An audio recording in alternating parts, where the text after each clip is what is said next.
গভীর রজনীতে আল্লাহর নবী বিশ্বনবী রাহমাতুল লিল আলামিন হুজরা শরীফ থেকে প্রচন্ড শীতের মধ্যে বের হয়েছেন। এমনি তাকায়া দেখে একজন বাঁকা হয়ে দাঁড়াইছে, সোজা হয়ে দাঁড়াতে পারে না, কাপড় এইভাবে ধরে রেখেছে। দাঁড়ায় বলেন আসসালাতু ওয়াসসালামু আলাইকা ইয়া রাসূলুল্লাহ। আল্লাহ নবী বলেন, কে রে তুমি এত গভীর রজনীতে আমাকে সালাম দিচ্ছ? আল্লাহ নবী যেই মাত্র জিজ্ঞাসা করলেন, উনি ডাকলেন, হুজুর আপনি কি আমাকে চিনতে পারেন নাই? আমি আব্দুল্লাহ। আল্লাহ নবী বলেন, কোন আব্দুল্লাহ? আবু নবীজি, কিছুদিন আগে ইসলাম ধর্ম গ্রহণ করেছি, আমার নাম ছিল আব্দুল উজ্জা, আমি আপনার নামটা পরিবর্তন করে আব্দুল্লাহ রেখেছেন, আমি সেই আব্দুল্লাহ। তো ধনী বাপ চাচা, তার বাপ চাচা ধনী ব্যবসায়ী ছেলে, সকাল বিকাল কাপড় পরিবর্তন করে আসতো। আজকে তো দেখা যায় গায়ে কাপড় নাই, একটা কাপড়ের টুকরা পরিধান করা, সোজা হয়ে দাঁড়াতে পারে না, তার লজ্জাস্থান খালি হয়ে যায়, হাত দিয়ে ধরে রাখছে কোন রকমের কাপড়ের টুকরা। আল্লাহর নবী বলেন, আমার আব্দুল্লাহর এই অবস্থা কেন? শীতের মধ্যে টর করে কাঁপতেছে, কিন্তু কোনো কথা বলে না, কোনো ডাক দেয় না। নবী গো, অপেক্ষায় বসে আছি, কোন সময় আপনি বের হবেন। আপনার নুরানি চেহারা যদি এক নজর দেখতে পারি, তাহলে আমার অন্তরে আর কোনো দুঃখ থাকবে না। আল্লাহ নবী বলেন, কি হলো তোমার এই অবস্থা কেন? আব্দুল্লাহ, হুজুর আপনার দরবারে কেন আসা যাওয়া করি? আমার চাচা আমাকে বলেছেন বাড়ি ছেড়ে যেতে হবে, আর না হয় মুহাম্মদের দরবার ছেড়ে যেতে হবে। নবী গো, আমি ঘোষণা দিয়েছি, প্রয়োজন বুঝে আপনার বাড়ি কেন তামাম পৃথিবী ছেড়ে যেতে পারি, কিন্তু একটি মুহূর্তের জন্য বিশ্ব নবীর দরবার আমি ছাড়তে পারবো না। আপনারা যে আমাকে বাড়ির থেকে বের করে দিয়েছে, বের হওয়ার সময় বললো কাপড় চোপড় গুলো দিয়ে যাও, এগুলো তো আমাদের উদ্দেশ্য হইলো, আমি উলঙ্গ হয়ে গেলে এটা যাব না, লজ্জায় তখন ঘরে বসে থাকবো, আপনার দরবারে আসবো না। আমি তখন আমার চাচাকে জানিয়ে দিলাম, ওগো চাচা, কাপড় হারাতে পারি, ইজ্জত সম্মান হারাতে পারি, আমি সর্বহারা হতে পারি, কিন্তু আল্লাহর কসম ঈমান হারা এক মুহূর্তের জন্য হতে পারবো না। ওয়াদাইয়ান ইলাল্লাহি বিইذনিহি ওয়া সিরাজান মুনীরা। আম্মা বা'দু ফাকাদ ক্বালা আল্লাহু তাআলা ফি কালামিহিল মাজিদ ওয়া ফুরকানিহিল হামিদ। আউযু বিল্লাহি মিনাশ শাইতানির রাজীম।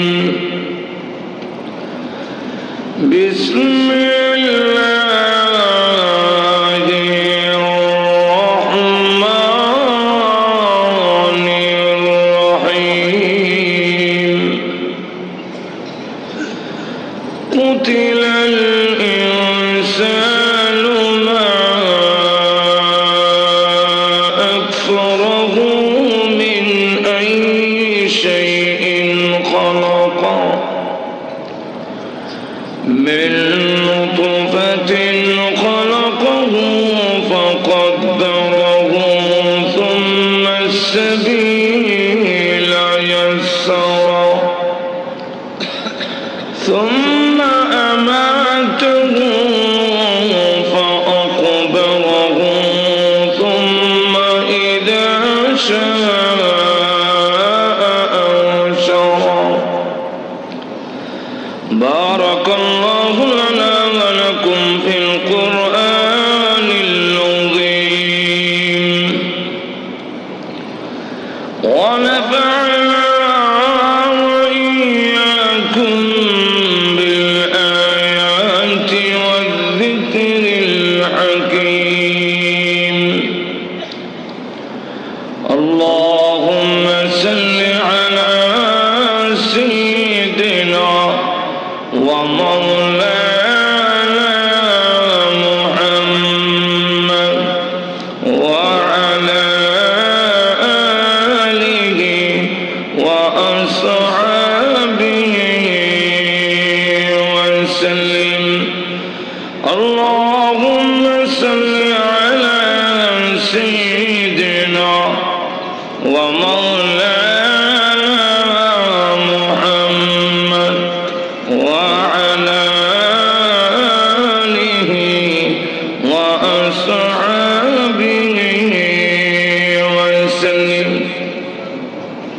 আজকে পবিত্র তাফসীরুল কোরআন মাহফিলে অত্যন্ত শ্রদ্ধেভাজন সভাপতি মুআজ্জাজ মুকাররম উলামায়ে কেরাম, সুধী মণ্ডলী, উপস্থিত প্রাণপ্রিয় মুসলমান ভাইয়েরা, পর্দার অন্তরালে অবস্থানরত অত্যন্ত শ্রদ্ধেয় মা ও বোনেরা, আমি আপনাদের সামনে পবিত্র কোরআন শরীফের সূরা আবাসের 17 নম্বর আয়াত থেকে নিয়ে কয়েকখানা আয়াত কারিমা তেলাওয়াত করেছি। তাফসীরে মাযহারিতে আল্লামা সানাউল্লাহ ভানিপতি রাহমাতুল্লাহি আলাইহি এই আয়াতগুলোর শানে নজুল লিখেছেন। যাকে কেন্দ্র করে নাযিল হয়েছে, আবু লাহাবের দুই ছেলে, একটার নাম উতবা আর একটার নাম উতাইবা। এই দুই ছেলেকে কেন্দ্র করে আল্লাহ আয়াতগুলো নাযিল করেছেন। আবু লাহাব নবীজির আপন চাচা। আবু লাহাবকে আল্লাহ 3টা নিয়ামত দিয়েছেন। কয়টা? আরো জোরে কন। কি কি? 1 নম্বর হইল আবু লাহাব, তার আসল নাম আব্দুল উজ্জা, কিন্তু লোকেরা তারে ডাকতো আবু লাহাব। আবু লাহাব যার সহজ বাংলা হইল লালের বাপ। কের বাপ? আগুন শব্দের অর্থ হলো আব্বা, লাহাবুন শব্দের অর্থ হলো অগ্নিশিখা, আগুনের মাথা। আগুনের মাথাটা লাল, আগুনের কালার হলো গোল্ডেন, গোল্ডেন কালার, সোনালি। মাথা হলো লাল, এই মাথাকে আরবিতে লাহাব বলা হয়। তাহলে দুইটা মিল্লা সহজ বাংলা হইল লালের বাপ। তাহলে এবার আমি আপনাদের জিজ্ঞাসা করতে চাই, যাদের গঠন ভালো, যাদের কান চামড়ার কালার সুন্দর, এই সুন্দরটা কি তার নিজস্ব না আল্লাহর দেওয়া? আমরা যাদের নাক সেবা, আমরা কি মনে করেন মলম লাগাইয়া ডেলি টানলে এটা শুকা হইব? আমরা চামড়া যাদের কালা, এরা কি বরফ দিয়া ডেলি মরাইলে এটা সাদা হইব? তাহলে সুন্দর হওয়া, গঠন ভালো হওয়া, এটা কার দেওয়া? তো যেই আল্লাহ সুন্দর বানাইলেন, তার সেই নিয়ামতের শুকর আদায় করা উচিত কিনা? কিন্তু করিনি আমরা। বেশিরভাগ লোক আরো ভালো করে ক্লিম শিপ করে, এরপরে স্নো লাগায় আর যে অভিনয় করে, এতে বোঝা যায় হ্যাঁ ভিতরে ভিতরে কি কইতাছে, বোঝা যায় হ্যাঁ ভিতরে ভিতরে হয়তো বলতেছে যে আমার যে সুন্দর চেহারা, আমার দেখলে কে না বলবে আই লাভ ইউ। এটার নাম ওই নিমকারা ঠিক কিনা? বলা উচিত ছিল, প্রভু যেইভাবে আমার চেহারাকে তুমি সুন্দর বানাইছ, আমার চরিত্রটাকে সুন্দর বানাও। যেরকম ঠিক কিনা? এবং এই জাহান্নামের আগুনে জ্বালায়ও না। আল্লাহ নবী আমাদের শিক্ষা দিয়েছেন, এইভাবে বলবে, আল্লাহ আমাকে সুন্দর বানাইছো, চরিত্র যদি সুন্দর না হয়, চেহারা সুন্দর হলে কি হবে?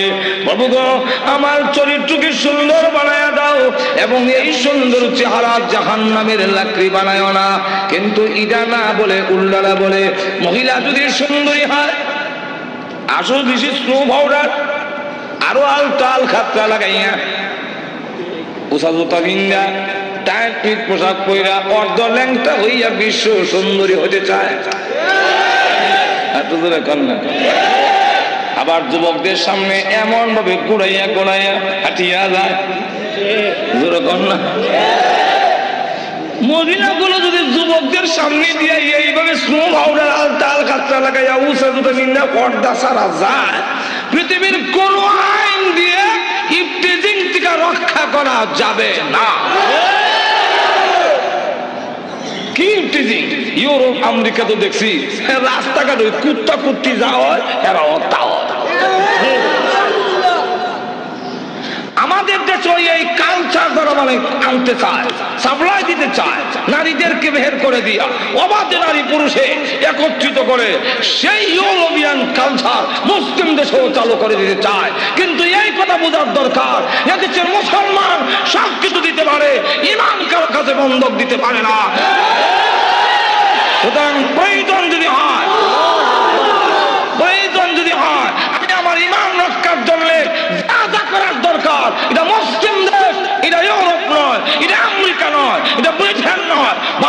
বাংলাদেশে ইউরোপিয়ান কালচার প্রতিষ্ঠা করা সম্ভব হবে না।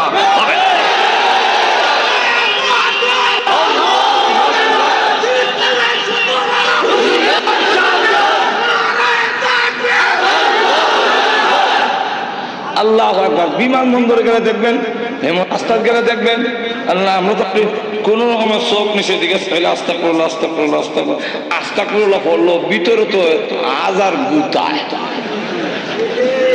ছায়া দেখ কি হইতেছে, ছায়া দেখ। বহুত কষ্ট করে ফোন লাগে আস্তাগফিরুল্লাহ আস্তাগফিরুল্লাহ আল্লাহ আলাইকুম না আল্লাহ আলাইকুম না দুজন হাজার এরকম ঠিক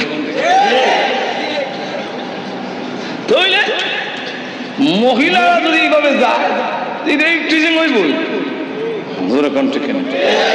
এই ইফটিজিং যাতে না হতে পারে এই কারণে নারীকে অবরোধের জন্য পর্দা দেওয়া হয় না। তাহলে আপনাদের দেশে তো এক রাস্তা দিয়ে 4টা গাড়ি যায়, এমন বড় বড় রাস্তা, সাদা সাদা দাগ দেওয়া আছে, কোন দাগে কত মাইল স্পিডে যাবে সেটাও দেওয়া আছে। এক দাগ থেকে আরেক দাগে গেলে আবার এখানে আপনার বাতি জ্বালাইয়া নিয়ন্ত্রণ করবে। সাক্কাটা যদি একটু দাগের ভিতরে থাকে তা আপনার জরিমানা 70 পাউন্ড, $115 জরিমানা লেগে দিল।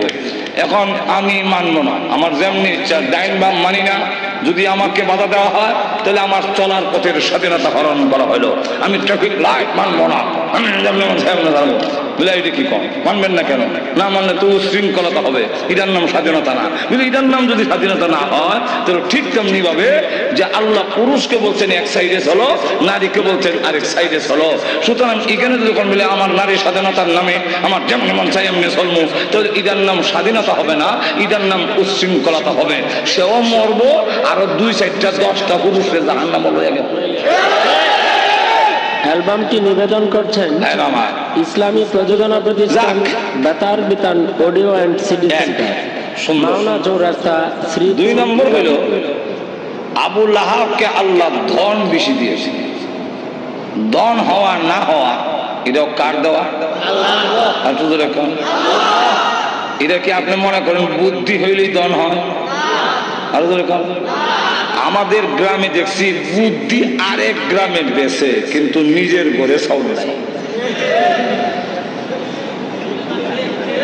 আছে না? আরেক গ্রামে বুদ্ধি বেছে মানে সর্দারি করতে যায়, চাচা একটা ফয়ান করে দিয়েন, দিয়ে আমার কোনো জিতাই দিয়েন 5000 টাকা আপনার বকশিস, ঘুষ আর কি বকশিস। চাচাও এমন মাথার মধ্যে বুদ্ধি আল্লাহ দিয়া দিছে, উকিল মুক্তারও ফেস থেকে ছুটে দিতে পারে, অত চলে আবার বলবো এক ঘটনা। আমার এলাকার এক বুদ্ধিমান সর্দার এনেছে ব্রাহ্মণবাড়িয়ার কোর্টে সাক্ষী দেওয়ার। বিপক্ষের উকিলে বলল, সর্দার লেখাপড়া জানে না, উকিলের মাইরও ঠিক বুকু চাইলো ফেস লাগাই দিয়া সাক্ষী বাতিল করতে। জিগাইল, সর্দার সাহেব আপনি যেখান থেকে ব্রাহ্মণবাড়িয়ার কোর্টে আসছে কত সময় লাগে? কইল যে আসার ব্যবস্থা হলো 2 রকম, হয়তো হাইটে আনলে নৌকা এলে এক সময়, হাইটে এলে এক সময়। কোনটার হিসাব আপনাকে দেব? নৌকার হিসাব দেন। নৌকার 2 অবস্থা, হয়তো ফালে আর না হয় গুনে। আগে রসিয়ে গুনে টেনে নেবেন। কোনটার হিসাব দিব? ফালে আইলে এক হিসাব, রসি আইলে, গুনে আইলে। কত ফালের হিসাব দেন?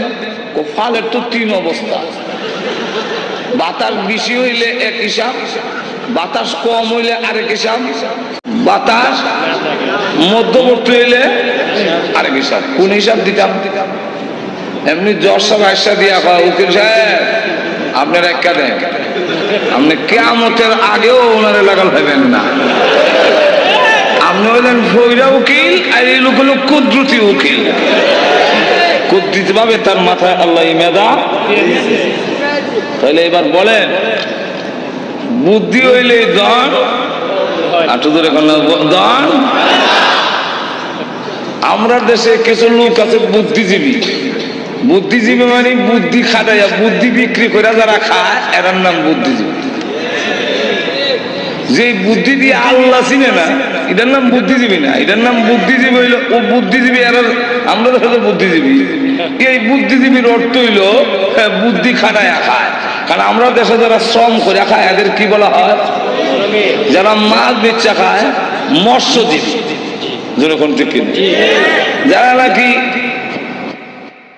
শ্রম করে খায় এরা শ্রমজীবী, মাছ বেচা যারা খায় মৎস্যজীবী, যারা চাকরি করে খায় চাকরিজীবী। ঠিক তেমনি হবে যারা বুদ্ধি বেচা খায় মন্দির ঘুমাই গেছেন কি? চাকরিজীবী, কর্মজীবী, মৎস্যজীবী আর এই বুদ্ধি খাটাইয়া খাইলে তাদের আমরা বুদ্ধিজীবী বলি না, এরকম বুদ্ধি খাটাইয়া বিলাইও খায় তো বিলাইও বুদ্ধিজীবী। কেমনে? আপনার মাছ বাড়ি বেগম সব কইরা বাংলা দিয়ে তৈছে, দরজা ওঠে বন্ধ, উপর দিয়া যে পাঁচটা আছে, বিড়াল কিন্তু ওইটাতে ঢুকছে, ঢুকা ঘরের ভিতর ঢুককেই সে এটা হামলা দেয় না, একটু অপেক্ষা করে মাথা ঘুরাইয়া দেখে আমার আগমনের ঠাল পাইল কিনা।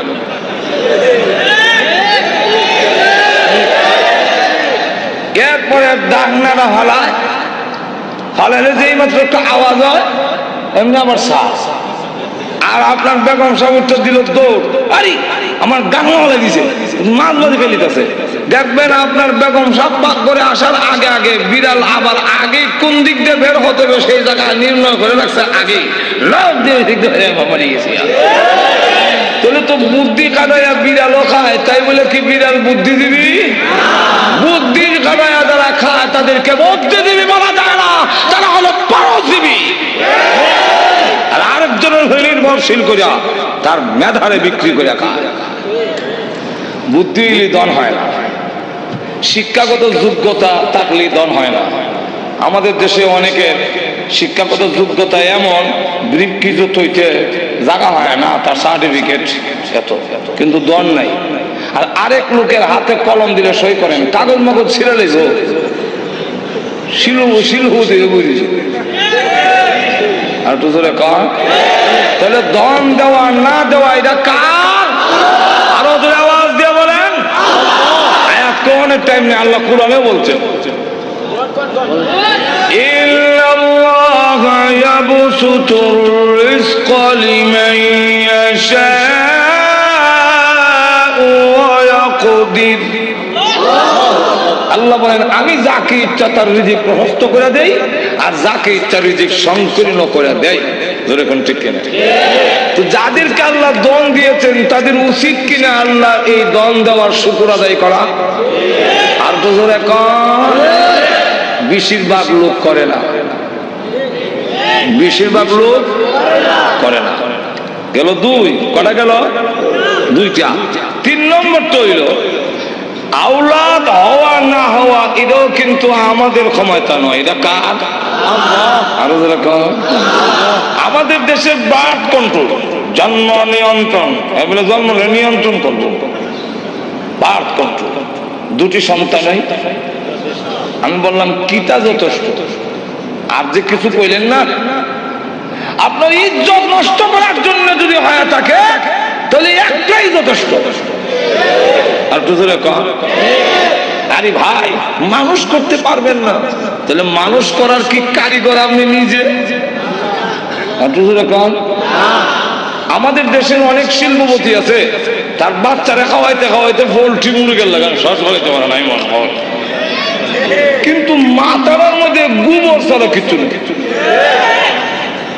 7 বার হরাইলেও 100 বক করে না।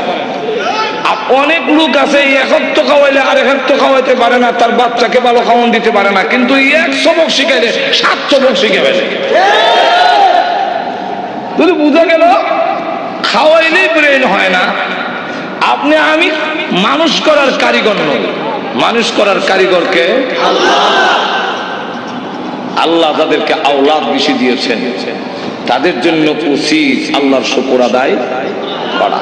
আবুল হাবকে দিয়েছেন আল্লাহ রাব্বুল আলামিন যখন তার বিশ্ব নবীকে বললেন, আগো নবীজি এবার মানুষের সামনে তুলে ধরুন লা ইলাহা ইল্লাল্লাহু মুহাম্মাদুর রাসূলুল্লাহ। আমি আল্লাহ ছাড়া কোনো মাবুদ নাই।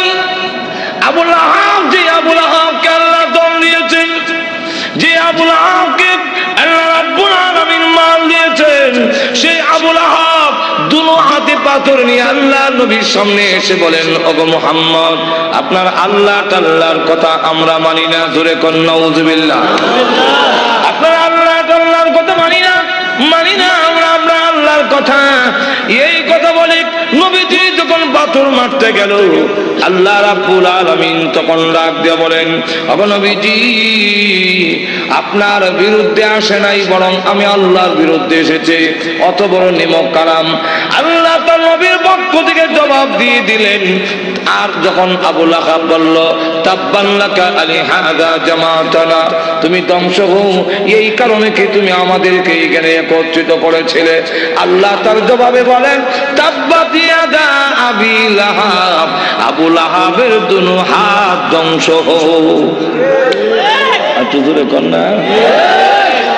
যেই মাত্র আপনাদের হয়েছে আবু লাহাবের দুনো হাত ধ্বংস এবং ওয়াতাব্বা ধ্বংস হয়ে গিয়েছে, মা আগলান ওয়া মালুহু ওয়া মা কাসাবা, আবু লাহাবের মাল আওলাদ একটাও কাজে আসে নাই, কাজে আসবেও না।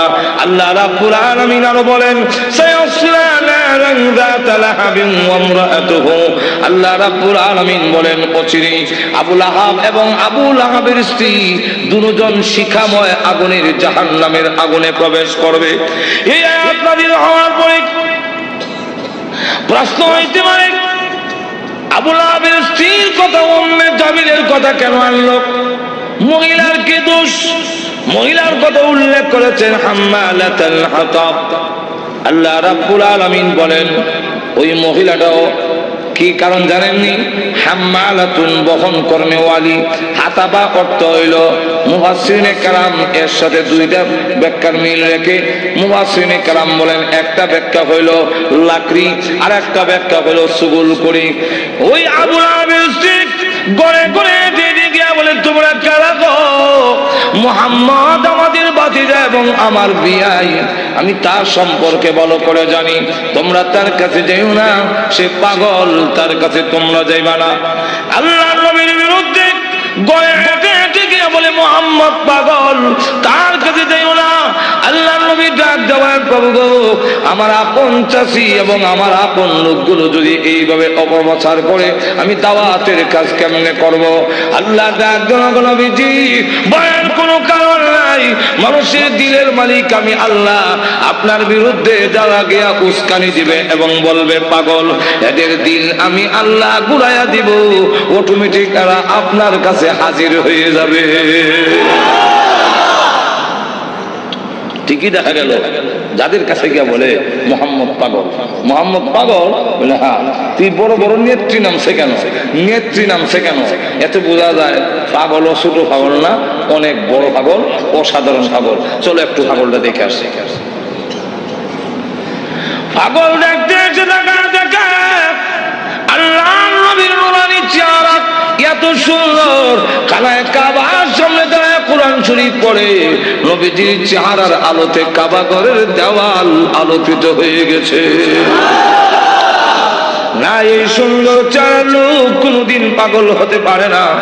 আবার কি জানে পড়ে, একটু শুনি। নবীজির কোরআন তেলাওয়াত এত মধুর তেলাওয়াত, শুনি না না, এই তেলাওয়াত কোন পাগলের হইতে পারে না। والشمس وضحاها والقمر إذا تلاها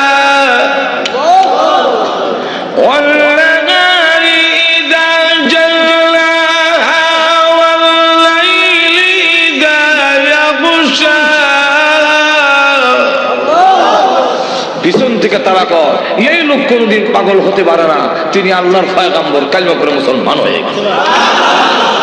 তো উম্মে জামিল সে বদনাম করে আল্লাহর নবীর বিরুদ্ধে এবং লাকড়ি এনে প্রতিবন্ধকতা সৃষ্টি করে যখন বাধা দেয়, এই অবস্থায় আল্লাহ রাব্বুল আলামিন বলেন আবু লাহাবের স্ত্রীও জাহান্নামের ভিতরে প্রবেশ করবে। যেই মাত্র এই আয়াত নাযিল হয়েছে তখন আবু লাহাবের স্ত্রীও হাতের মধ্যে পাথর নিয়ে কোমর ও কাপড় বেঁধে রাসূলের উপরে হামলা করার জন্য খানায় কাবার দিকে যখন ধাবিত হচ্ছে, আবু বকর সিদ্দিক বলেন ইয়া রাসূলুল্লাহ, ওই দেখেন আপনার চাচিও বিয়াইও উম্মে জামিল হাতের মধ্যে পাথর, কোমরের মধ্যে কাপড় বান্ধা, এতে বোঝা যায় মহিলা হামলা করবে। একজন মহিলা যদি হামলা করে ইজ্জত আর তাহে কই। অগণবীজি আবার উনি আপনার মুরব্বী, ওনার ধাক্কা দেওয়া তো যাবে না। আর মহিলা তো এমন এক জিনিস, এমন বিপজ্জনক, ধাক্কা যদি দেন ফিরে বেলে গিয়া বিপদটা তো আপনার উপর। আমার এমন লক্ষ্য করে দেখেন, উম্মে জামিল সে পাথর লেগে গেছে রাসূলকে মারবে, কেমন হাওয়া। আবু বকর সিদ্দিক বলে অসুবিধা হইতেছে না তো? আরো অসুবিধা হইতেছে, শেষ করে দেন। আমার লক্ষ্য করে দেখুন, পাথর নিয়ে আল্লাহ নবীকে মারার জন্য যখন গিয়েছে, আবু বকর সিদ্দিক রাদিয়াল্লাহু আনহু বলেন নবী গো, আপনার চাচি এবং বিয়াই পাথর নিয়ে আসতেছে, আমি কি করি? নবীজি ডাকলেন আবু বকর, চিন্তার কোনো কারণ নাই, আমি মহান আল্লাহ কোরআন পড়ব, মহান আল্লাহ আমার হেফাজত করবেন।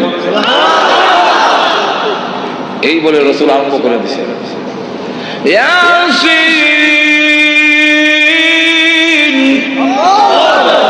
ওয়াল কুরআনিল হাকীম।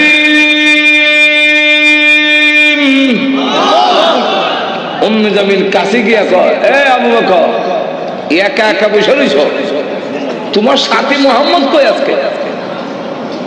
আবু বকর সিদ্দিক রাদিয়াল্লাহু আনহু বলেন, আমি দেখি আমার পাশে বসে কোরআন শরীফ পড়তেছে, নবী দেখতেছি আর কানে শুনতেছি।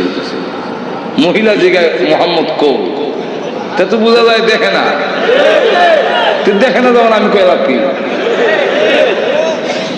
উম্মে জামিল হুমকি দেয়, তার ভাগ্য ভালো, তার কপাল ভালো, পাইলাম না, লুকাই গেছে, লুকাই গেছে, পাইলাম না, ভাগ্য ভালো।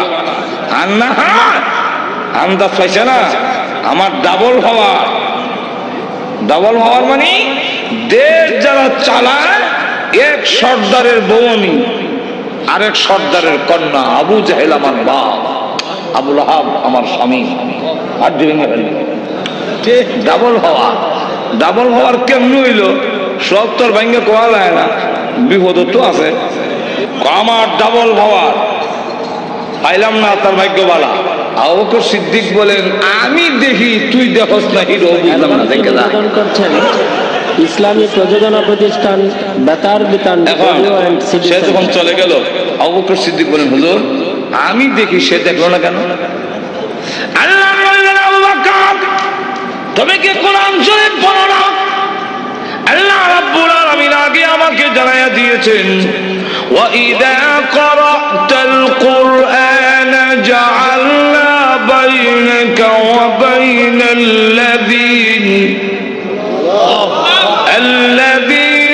ইউমিনুনা বিল আখিরাতি হিজাবান মাসতুরা। আপনি যখন কোরআন শরীফ পড়ে তখন আপনার আর অবিশ্বাসী বেঈমান কাফেরের মাঝে আমি আল্লাহ হিজাবাম মাসতুরা, গোপন পর্দা দিয়া আপনারে ঢেকে ঢেকে। রাসূল বলেন, আবু বকর গোপন পর্দাটা কি জানো? আল্লাহু আ'লাম ওয়া রাসূলুহু। আল্লাহর রাসূল বলেন, আমি যেই দিকে তাকাই সেই দিকেই দেখি অসংখ্য ফেরেশতা আমাকে ঘেরাও করে দাঁড়িয়ে আছে। আবু জাহেল, আবু লাহাব ক্ষুব্ধ হইয়া দুই ছেলে, রাসূলের দুই মেয়ের যে বিয়ে করেছিল মনে আছে তো? একটার নাম উতবা, আরেকটার নাম উতাইবা। রাসূল প্রকাশ্য নবী হওয়ার আগে, রাসূল প্রকাশ্য নবী হওয়ার আগে দুই মেয়ে এই দুই ছেলের কাছে বিয়ে দিয়েছে। কথা বুঝলেন? এখন সে এই দুইজনের ডেকে না কয়, তোমাদের শ্বশুর মুহাম্মদের কাছে আমার এবং তোর মার বিরুদ্ধে কোরআনের আয়াত নাযিল হয়েছে, অতএব তোমরা দুজন গিয়ে মুহাম্মদের সামনে বলতে হবে আপনারা আল্লাহ টাল্লাহ মানি না। আর একটু জোরে কর না, আল্লাহ টাল্লাহ যেমন বোঝা যায় সাটা জোরে কোন ঠিক কেমন অবজ্ঞা, অবজ্ঞা কেমন চিন্তা করেন, নিমক আরাম কারে কর জোরে কোন ঠিক না। তো গিয়া বলবি আল্লাহ টাল্লাহ মানি না, আর মুহাম্মদের 2 মেয়েকে তালাক দিয়ে আসতে হবে, আর না আমি মনে করব তোমরা আমার অবাধ্য, আর আমার অবাধ্য হইলে যে কিছু পাইবা না এটা তো বুঝো। যেমন বাপ ইমন ফুলা, এটা তো বলার দরকার ছিল। আপনার কথা না মানলে অবাধ্য, আর আল্লাহর কথা না মানলে আর বড় অবাধ্য। কিন্তু আপনার কথা না মানলে আপনার সম্পত্তি থেকে বঞ্চিত হব, আর আল্লাহর কথা না মানলে, নবীর কথা না মানলে জান্নাত থেকে বঞ্চিত হব। অনেক সাহাবীরা তো এরকম করছেন যে বাড়ি ঘর ছাড়তে রাজি, কিন্তু আল্লাহ রসুল ছাড়তে গভীর রজনীতে আল্লাহর নবী বিশ্বনবী রাহমাতুল লিল আলামিন হুজরা শরীফ থেকে প্রচন্ড শীতের মধ্যে বের হয়েছেন।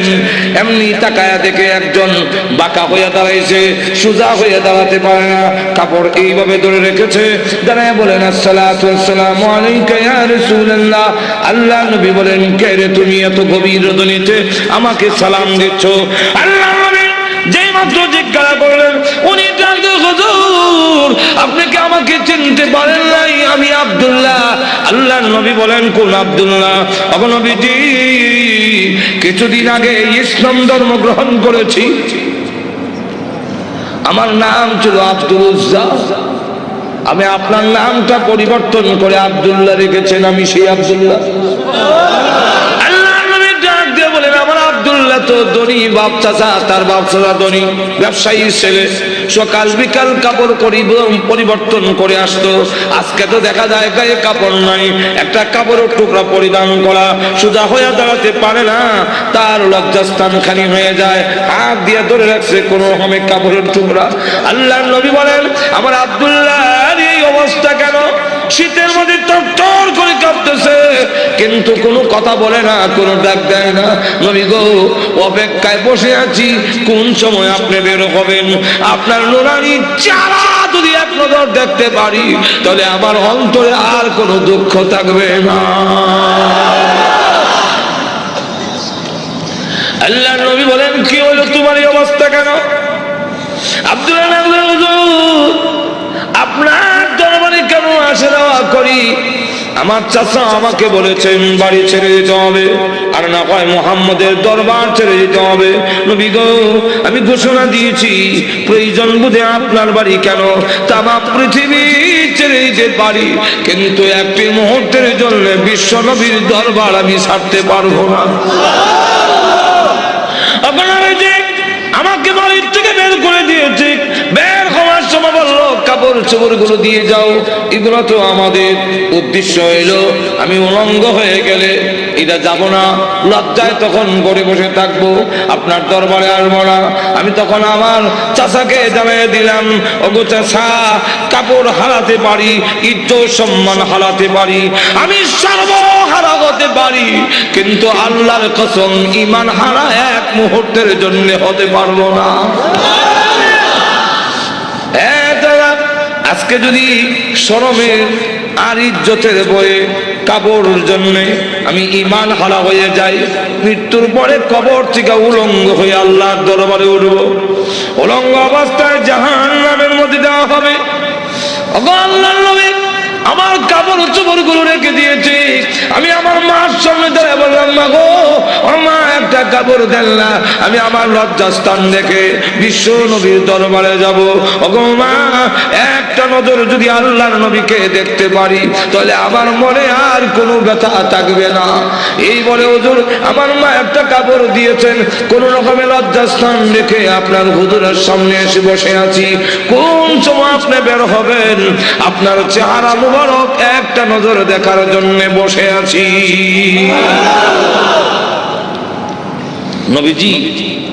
তার করুণ কাহিনী শুনে বিশ্বনবী পর্যন্ত চোখের পানি রাখতে পারলেন। আল্লাহ নবী ডাক দিয়ে বলেন, আব্দুল্লাহ আমার ঘরে আয়, হুজুরা শরীফে আয়, এই নে আমার ব্যবহারের 2 খান কাপড় তোরে দান করলাম। নবীজির 2 খানা কাপড়, ব্যবহারের কাপড়ের দাম আছে না নাই? এরপর থেকে আব্দুল্লাহ জুল বাগাদাইন হয়ে গেল। খালি আব্দুল্লাহ না, এখন টাইটেল লাগছে। আল্লাহ নবী আব্দুল্লাহ বল তোর কোন আকাঙ্ক্ষা আছে নি? আব্দুল্লাহ হুজুর দুনিয়ার কোন আকাঙ্ক্ষা নাই, আপনার কাছে আমার একটা দরখাস্ত। নবীজি আপনি বলেছেন শাহাদাতের মরণ হইলে মরণের কষ্ট হয় না।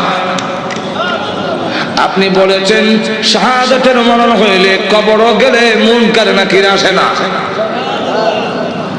আপনি বলেছেন শহীদ হয়ে মরলে কিয়ামতের মাঠে কোনো হিসাব কিতাব হবে না, বিনা হিসাবে জান্নাতে যাবে। তাই আমার দরখাস্ত, ওগো নবীজি আপনি আল্লাহর কাছে বলুন আমার শাহাদাতের কামনা যেন মহান আল্লাহ কবুল করে নেন। নবীজি দোয়া করে দিলেন, দোয়া রাসূলের দোয়া, হাত উঠাইতে দেরি কবুল হইতে। আল্লাহ নবী বিশ্বনবী রাহমাতুল লিল আলামিন দোয়া করে দিলেন। এখন আব্দুল্লাহর জন্য দোয়া কেমন কবুল হয়ে গেছে। তবুকের যুদ্ধে গেলেন, কিন্তু তবুকের যুদ্ধটা হইল না, ফিরে আসবেন। আব্দুল্লাহ রাস্তার মধ্যে অসুস্থ হয়ে গেলেন, সেখানে তিনি ইন্তেকাল করলেন। আল্লাহ নবী ঘোষণা দিয়েছেন আল্লাহর রাস্তায় যখন মানুষ বের হয়ে যায়, রাস্তায় মারা গেল শাহাদাতের সওয়াব তাকে দেওয়া হয়। আমার আব্দুল্লাহকে গোসল দাও, কাফন পরাও, আমি নিজে জানাজার নামাজ পড়াবো। নবীজি নিজে জানাজার নামাজ পড়াইয়া লাশ যখন কবরের দিকে নিয়ে যায়, নবীজি পিছনে পিছনে যায়। কবরের পার গেলে পড়ে ডাক দিয়ে বলে, সাহাবীরা রে, কেউ কবরে নামবে না, আমি তার কবরে নামবো। নবীজি আব্দুল্লাহ রাদিয়াল্লাহু আনহুর কবরে নামে 2 কান হাত উপর দিকে বাড়ায় দিয়ে বলেন, রে আব্দুল্লাহ, সাহাবীরা দে লাশটা আমার হাতে দে। দে আমার আব্দুল্লাহর লাশ আমার কোলে ছেড়ে দে। নবীজির কোলে ছেড়ে দিলে নবীজি এইভাবে লাশটা উপর দিকে উঠাইয়া আকাশের দিকে তাকায় বলে, আল্লাহ আমি আব্দুল্লাহর প্রতি খুশি, তুমিও খুশি হয়ে যাও। আল্লাহ এখন আব্দুল্লাহর লাশটাকে আমার কোল থেকে তোমার রহমতের কোলে আমি স্থানান্তর করতে চাই। এই কথা শুনে সাহাবীরা গইরে কবর পার কান্না শুরু করেছেন। বিশেষ করে সাদ ইবনে আবি ওয়াক্কাস রাদিয়াল্লাহু আনহু ডাক দিয়ে বলে, মাটিতে গইরে কান্না আর বলে, আব্দুল্লাহ রে, এই লাশটা তোর না হইয়া আমার যদি হতো রে, আমার ভাগ্য কত ভালো ছিল রে আব্দুল্লাহ। এই লাশ তোর না হইয়া আমার যদি হতো, যেখানে আল্লাহর নবী বলতেছেন, আল্লাহ আমি খুশি, মেহেরবানি করে তুমিও আমার আব্দুল্লাহর প্রতি খুশি হয়ে যাও।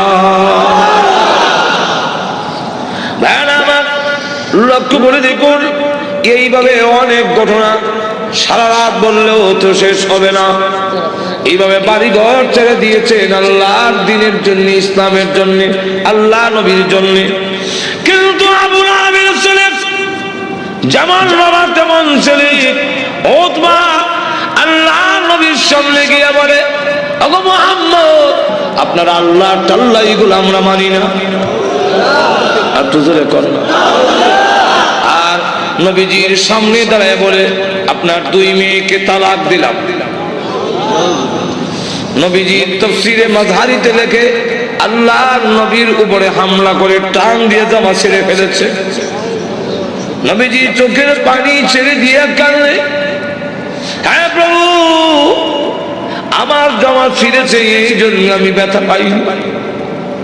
আমি কত আঘাত খাইলাম তোমার দ্বীনের জন্য, তোমার জন্য, তোমার দ্বীনের জন্য যদি আমি কষ্ট পাই, আমার তেমন কষ্ট লাগে না। ও প্রভু, আমার মেয়েকে তালাক দিয়েছে, এই জন্য দুঃখ লাগে নাই, দুঃখ লেগেছে। আমার সামনে যদি তোমাকে কেউ অবজ্ঞা করে, তোমাকে অপমান করে, আমি রাসূল কখনো বরদাস্ত করতে পারি না।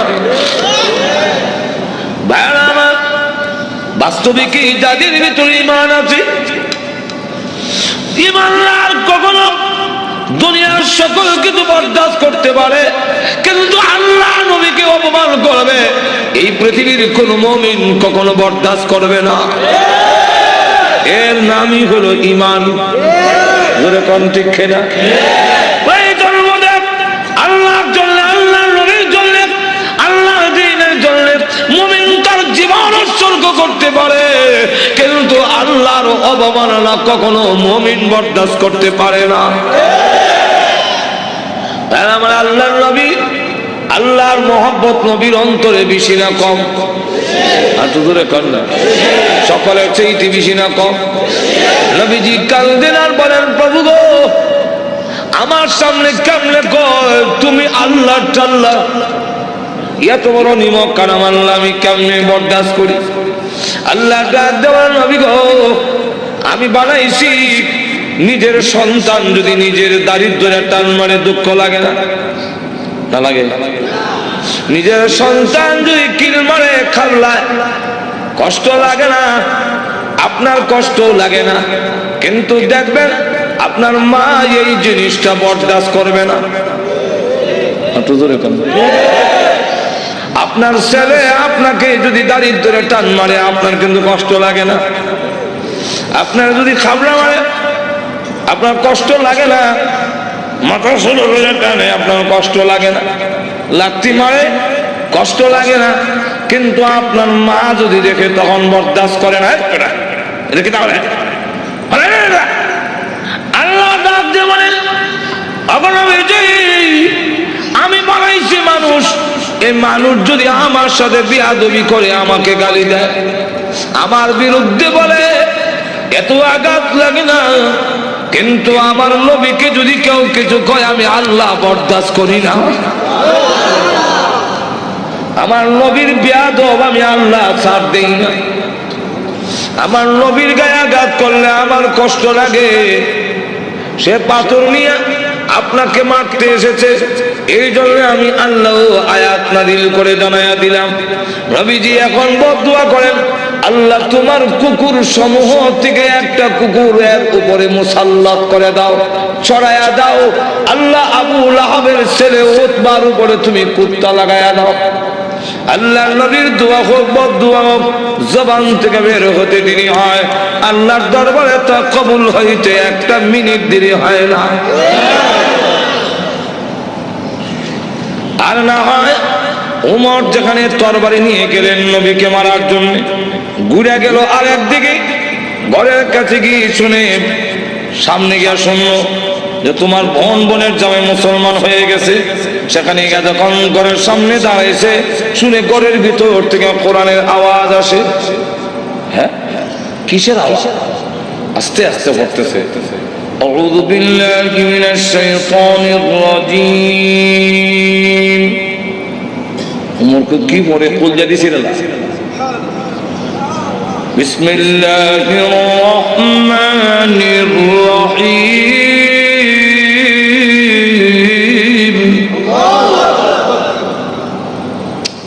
এই গরকে আওয়াজ হইল না, ফাতেমা কাহা আজরাইল এসে দরজা খুলছে। আর পড়ায় যে হযরত খাব্বাব রাদিয়াল্লাহু, তিনি দরজার আড়ে লুকাইয়া গিয়ে আল্লাহ লা ইলাহা ইল্লাল্লাহ সুবহানাকা ইন্নী। বোন এবং বোনের জামাইরে তো একবারে মারবে না, উমর তো আমারে দুই টুকরা করলো, তরবারি আতুই আছে। দরজার আড়ে লুকাইয়া খালি খতমে ইউনূস পড়ে। উমর